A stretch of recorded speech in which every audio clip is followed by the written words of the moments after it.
On July 10th, an aid convoy crossed from Turkey into northern Syria. It carried life-saving aid that the population relies upon for basic survival. On July 11th, the United Nations Security Council held a vote to determine the fate of these cross-border aid deliveries into northern Syria. The result of the voting is as follows: 13 votes in favour, 1 vote against, 1 abstention. The draft resolution has not been adopted owing to the negative vote of a permanent member of the Council. That negative vote came from Russia. The Russian veto of the resolution effectively halted the delivery of aid, marked the latest disruption to aid deliveries, and yet another devastating blow for the people living in northern Syria. With news of the Russian veto, the Assad regime in the capital Damascus announced that they would give their conditional permission for cross-border aid to enter northern Syria for 6 months. On the surface, good news, but in very real terms, merely a facade for the government in Damascus to continue their brutal oppression that has become their hallmark. This week on the New Arab Voice, what is the fate of cross-border aid into northern Syria? Why is the Assad regime's involvement so problematic? And how is stagnating diplomacy on the UN Security Council impacting aid efforts? My name is Hugo Goodridge, and you're listening to the New Arab Voice.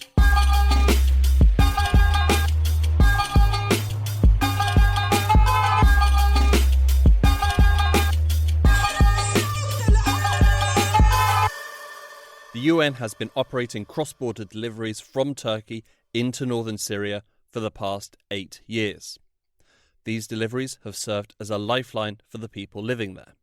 So the humanitarian needs are enormous in this tiny northwestern enclave of Syria, and they are growing, and they continue to grow. This is Natasha Hall, Senior Fellow with the Centre for Strategic and International Studies. From just 2021 to 2022, the number of people in need in the Northwest actually jumped by 20% to almost the entire population, so over 4 million people. And the majority are women and children. And this is, of course, before the devastating earthquake in February that killed thousands of people in Northwest Syria and injured and rendered homeless tens of thousands more. You have about 80% of people unemployed. You have about 800,000 kids out of school. And you have most of a population that's been forcibly displaced, not just once, but nearly 24 times in many cases. And so you still have 2 million people living in camps. Where once there were 4 border crossings, successive battles at the UN Security Council whittled that number until recently down to 1, the Bab al-Hawa crossing. This goes from Turkey and into the northwestern Syrian governorate of Idlib, where 70% of the aid recipients shelter.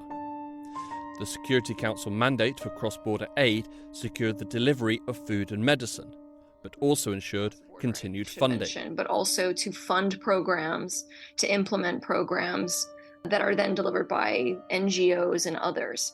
So it's not just the actual physical trucks that go across the border, but it's also, salaries, it's schools, it's hospitals, it's a lot of other sort of things that happen in Northwest Syria. The need for aid has existed for as long as the Assad regime has been indiscriminately bombing civilian areas and displacing populations. As the war in Syria has continued year after year, populations have been forced from one area to the next, searching for safety. This has led over 4 million people to Idlib, one of the last remaining areas not under the control of Syrian President Bashar al-Assad. As a strong ally of Assad and a permanent member of the UN Security Council, Russia has sought to protect the Syrian regime from accountability and diplomatic attacks. This includes vetoing extensions of the UN mandate to deliver aid. In the past, these vetoes have been followed by a period of condemnation, and then negotiation, and then compromise and concessions. And finally, generally, Russia agreeing to an extension, and then the lifeline being extended by another 6 months or so. I think that Russia has faced a lot of humiliating defeats in the past year, namely in Ukraine, and most recently with the head of Wagner, who really attempted a coup recently, as many people will remember. And so, I think that this is basically a way for a caged tiger to lash out at the world. And one of those has been, unfortunately, the Syria cross-border mechanism, and the other, the Black Sea Grain Initiative. And I think that it essentially seems like it's Putin's strategy or the Kremlin's strategy to, wait this out, make everyone suffer a bit, see how much they need them, and then maybe come back for additional concessions. It's not clear that that's what's going to happen. It does seem like the international community may be galvanizing around Plan Bs, but it remains to be seen. As usual, the opposing members of the Security Council were quick to condemn. On July 12th, the day after Russia's veto, US State Department spokesman Matthew Miller spoke to reporters. I would say that the United States is deeply disappointed by Russia's inhumane veto of cross-border humanitarian assistance for Syria. We have repeatedly said that the United Nations Security Council should authorize a 12-month extension of cross-border access into Syria in order to secure this vital lifeline for the Syrian people. Russia blocked this resolution despite overwhelming council support and the calls of the UN Secretary General, UN humanitarian agencies, and NGOs working on the ground. For our part, the United States will continue to support the Syrian people, and we remain committed to reauthorizing the cross-border mechanism. It's a moral and humanitarian imperative, and the Syrian people are counting on us to get this done, so we will stay at it to try to accomplish that. But before the warring parties could get back around the table for the usual deal-making, the Assad regime in Damascus stepped in. On July 13th, Syrian ambassador to the UN, Bassam Sabah, made an announcement. The government of the Syrian Arab Republic has taken the sovereign decision to grant the United Nations and its specialized agencies permission to use al-Hawa crossing to deliver humanitarian aid to civilians in need in the northwest Syria, in full cooperation and coordination with the Syrian government for the period of 6 months starting from July 13, 2023. At first glance, it may appear that the Syrian government is extending a hand to those in need. But the devil is in the detail. And here, the devil is in the phrase, in full cooperation and coordination with the Syrian government. Natasha Hall again. Namely, that the Syrian Arab Red Crescent sort of oversee these operations.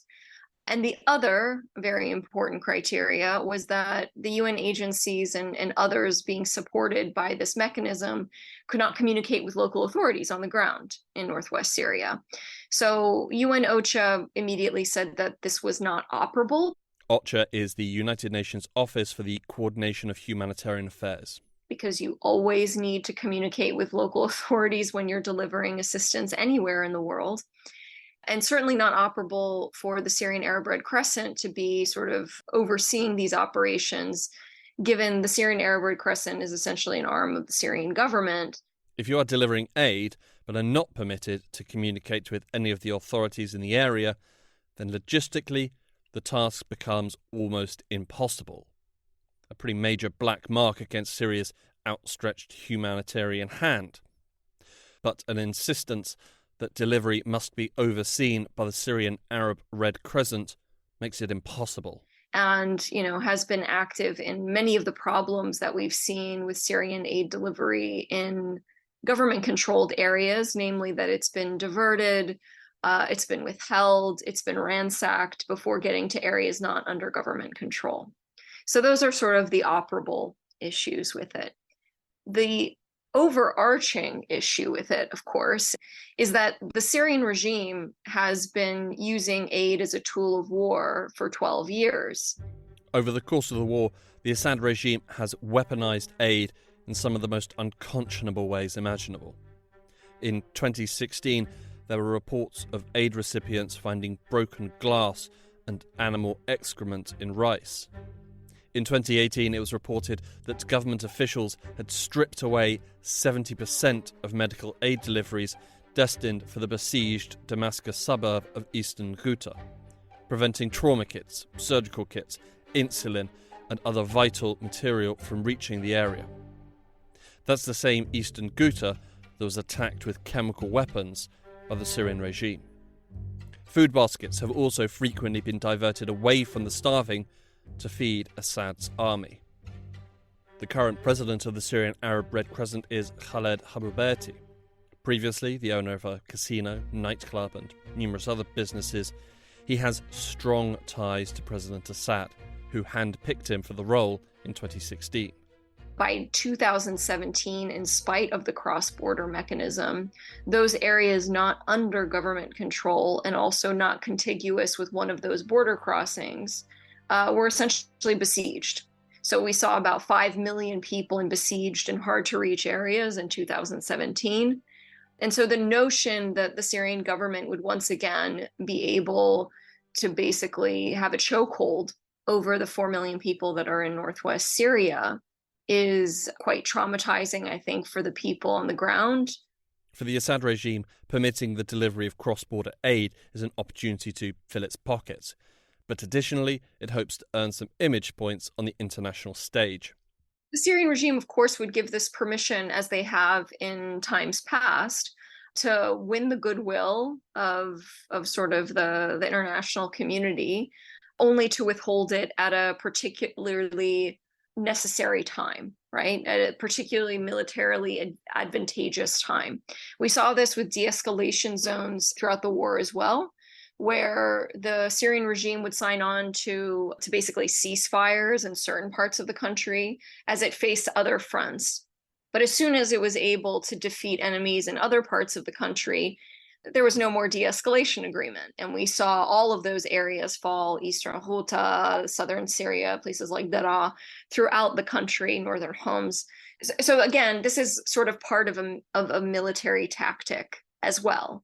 If Syria believed that their offer would be welcomed by the international community, then they were sorely mistaken. The Syrian government's letter and its different caveats it's not operable.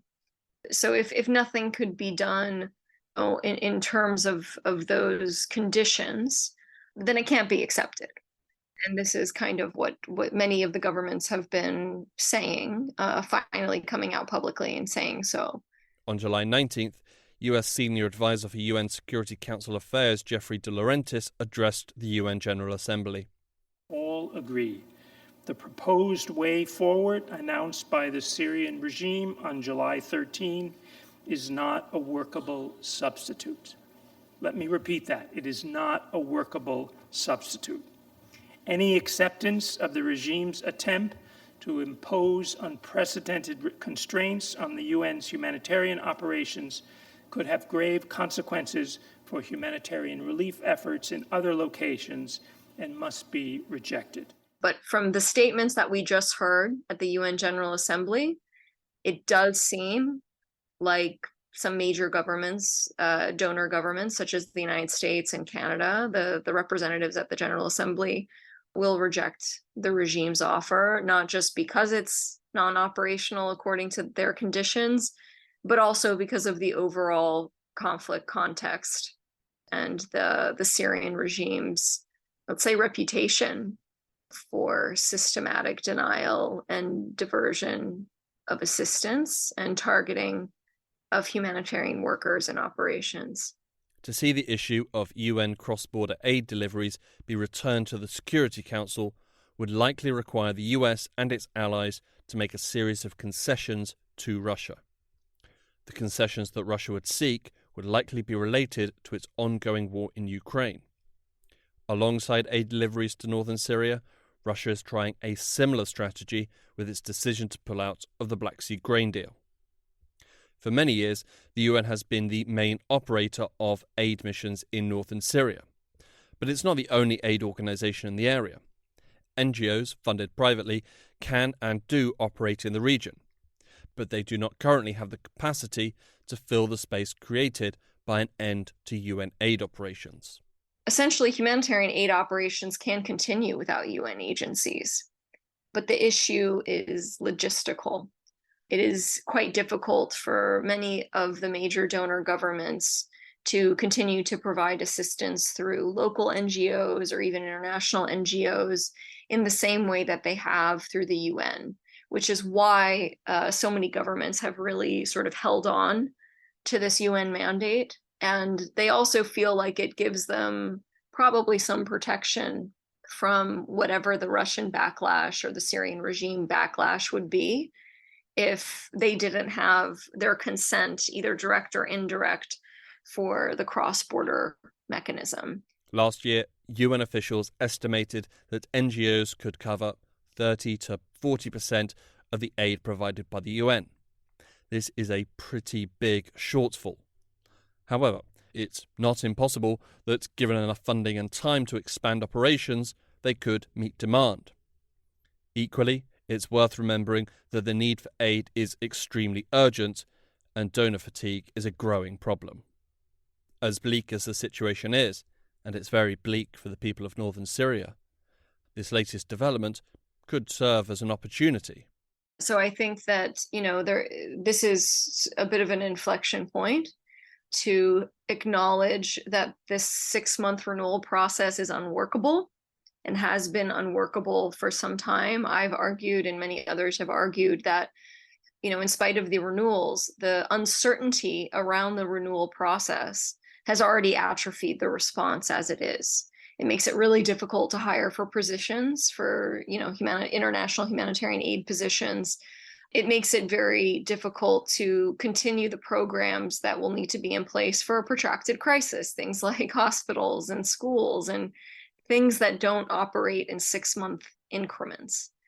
I still believe that the UN is valid for international advocacy, for protection, but in lieu of that, I would rather see a very robust cross-border mechanism with or without the United Nations.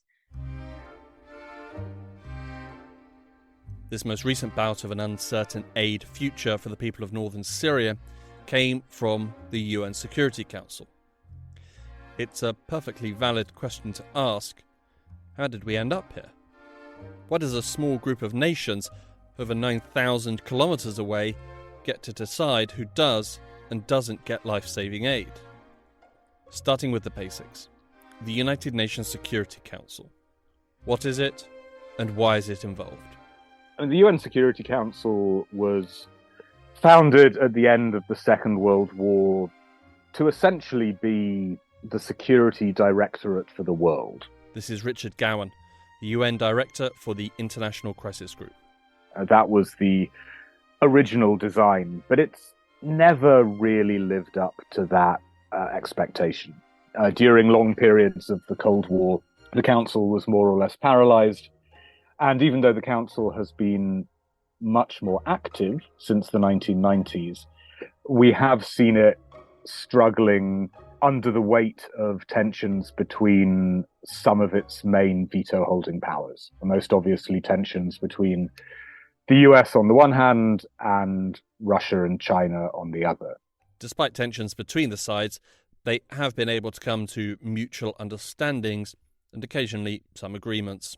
So that can be maintaining a sanctions regime on North Korea. It can be maintaining humanitarian aid to Afghanistan. And until this month, it also involved maintaining a framework to get humanitarian aid into parts of Syria that Damascus does not control. The Security Council mandate to deliver aid to areas of Syria outside the government's control dates back to 2014. And it was set up at the height of the civil war. It was set up in a period when no one was sure who was going to come out as the winner. And at that time, it was actually a much more extensive mandate for the UN to get aid into parts of the country beyond Damascus's reach.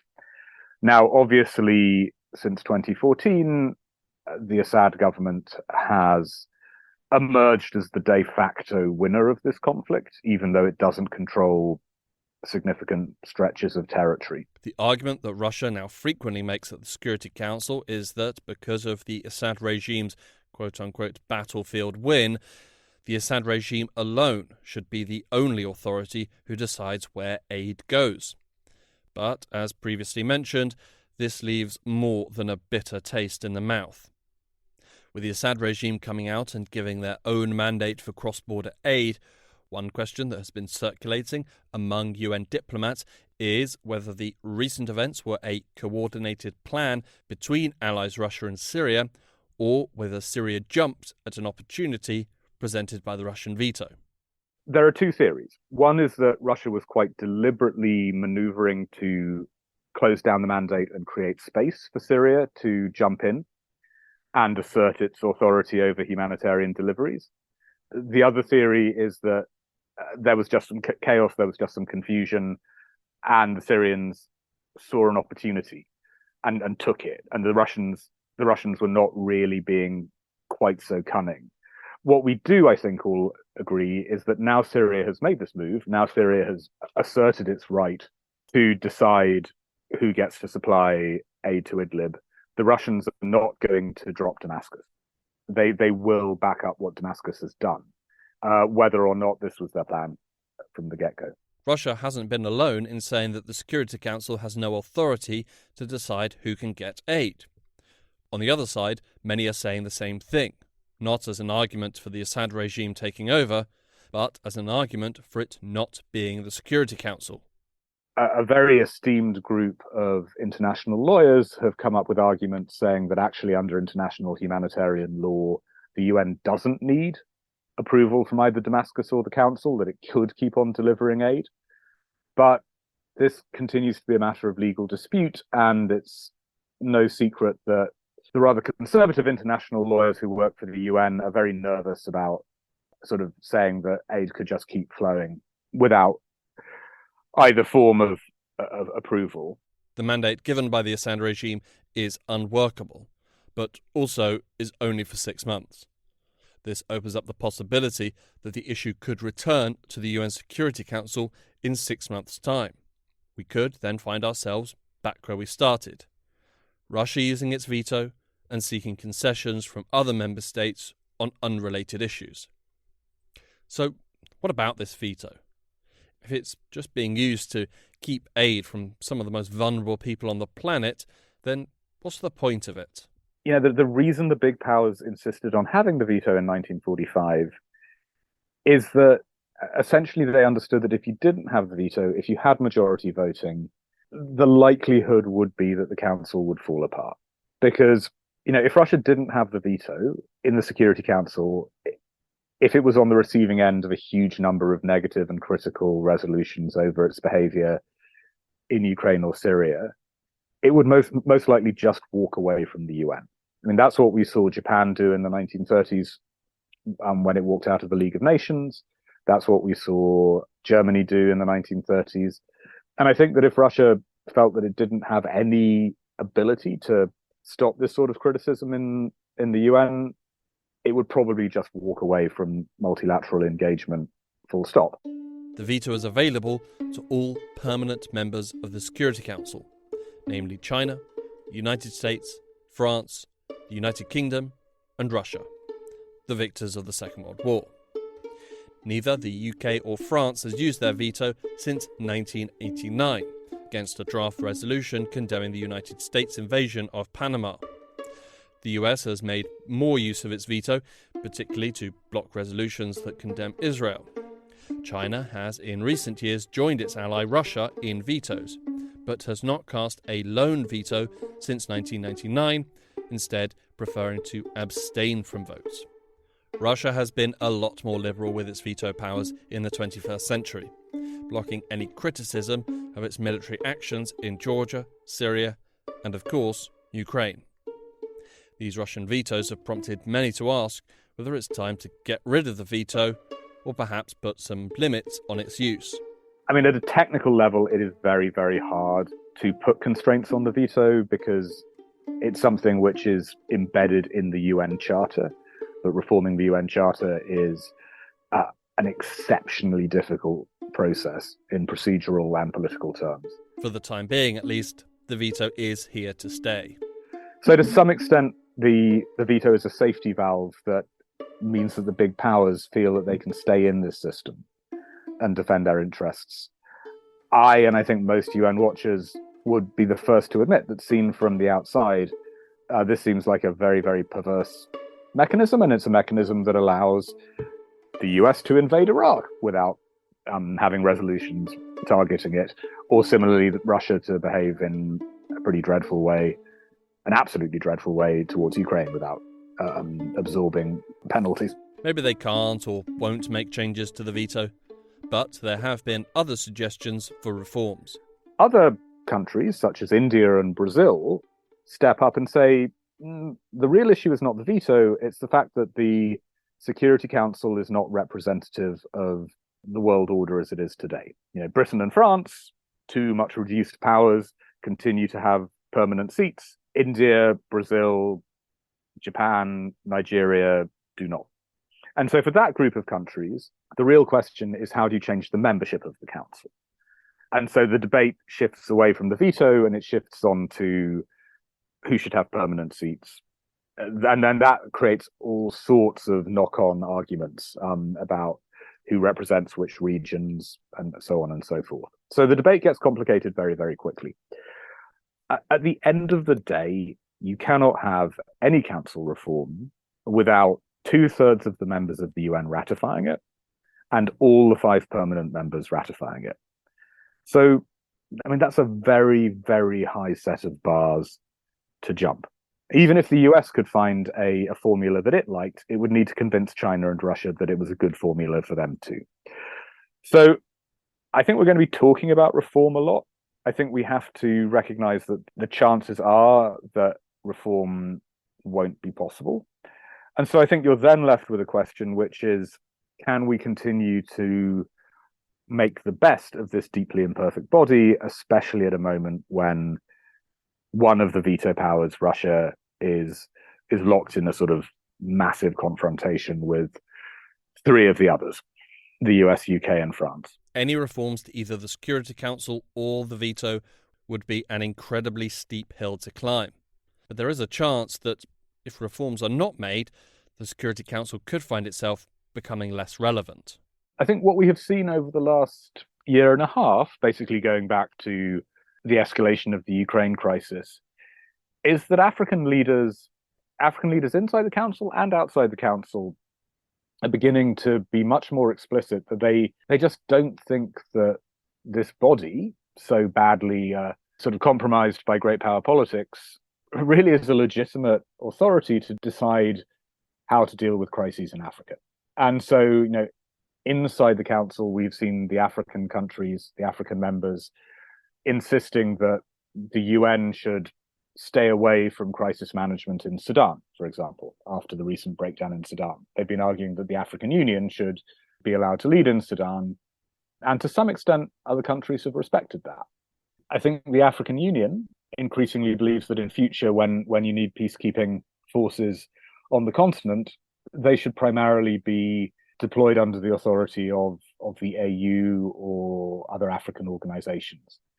And clearly, this is in part a response to the perceived and real dysfunction of the Security Council. So yeah, the Security Council is damaging its own credibility. This is not unprecedented. In the 1990s, European countries turned against the UN after the horrors of the Balkan Wars and the Srebrenica massacre. Basically, you had UN peacekeepers in Europe in large numbers in the 1990s. They failed in the former Yugoslavia. And from that moment forward, European politicians they've never really trusted the UN. They put their trust in NATO or the EU. Now we're seeing, I think, African countries follow the same pattern and saying that African organizations should have autonomy over what happens in the continent. The United Nations Security Council is far from perfect, and in the face of a number of protracted crises around the world, is facing a challenging time. It would be wrong to describe it as a fight for its survival. The Security Council is here to stay. But more questions will be asked, and will be asked more loudly if it is seen to stand in the way of vital humanitarian aid. Whatever happens at the Security Council in New York, it will be the people of northern Syria who will have to live through their decisions. Final words to Natasha Hall. I think they're terrified. The situation is already not good in northwest Syria. This is the population that was unable to get out of Syria. We're talking about the elderly, the injured, women and children. This is already a very vulnerable population. There was many people that I speak to on a regular basis that, they get a food basket maybe if they're lucky, and they have to sell that food basket for life-saving medicine for a relative of theirs. So this is already a very insecure population, on top of the really extensive trauma that they have undergone. There's at least one family that I know that after the earthquake, it had been the second time the family was dug up from under the rubble. First by regime bombing, and then by an earthquake. So the notion that they would once again be under the thumb of this very same regime that they have gone through immense suffering not to live under is, I think, quite an overwhelming prospect.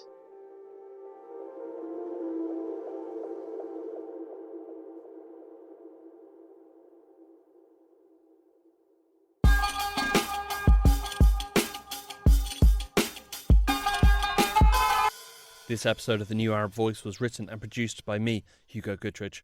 Our theme music was by Omar El Phil. The New Arab Voice will be back next week. Until then, you can find all our previous episodes on all major podcast platforms. You can also check out our Instagram page and Twitter account, both at The New Arab Voice, for additional content. We also have a weekly newsletter which you can sign up for. Find the link in the show notes. You can subscribe to the podcast so you never miss an episode, and you can also rate and review, which helps us spread the word.